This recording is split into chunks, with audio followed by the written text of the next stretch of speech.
there's a whole movement. I don't know if you all have it, but it's called ex-evangelicalism. Oh yeah, we got it well. We imported Okay. it Yeah. recently.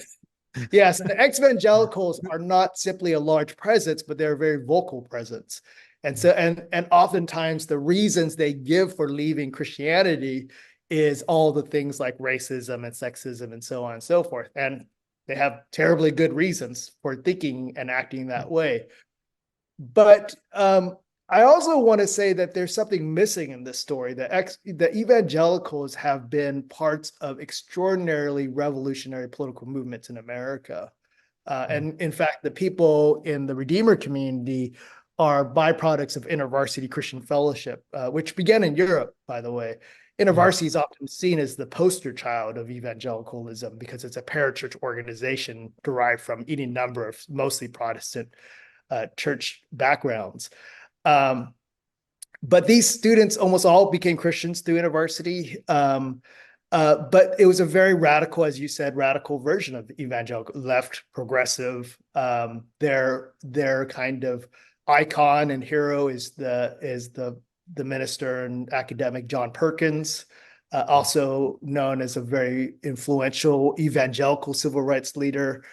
Um, and, as several of my friends who are academics around the United States are they're trying to write a different history of evangelicalism to remind us that evangelicalism is certainly the 81% that elected Trump and is tied to forms of Christian nationalism.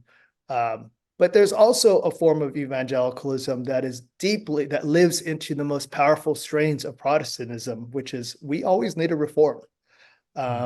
So, but more broadly, the book is that thing you talk about, the redemption story of evangelicalism. It's the attempt to tell a redemption story about Christianity. In American letters in higher ed, Christianity is definitely the bad guy in the story because, of course, it's associated with slavery, colonization, imperialization, violence, capitalism, et cetera, et cetera. And there's no denying that history. Yeah. As I said earlier, we could spend the rest of our life just acknowledging our complicity in that as Christians. But I wanted to tell a story that simultaneously did two things. One, it said that Christians are villains in this story, maybe the villain in the story, but we're not just villains. And that has less to do with us than more to do with the fact that God will abandon Christians to Christianity. That God will not abandon us in the same way that God called us from ourselves to something better. That God will continue to do that.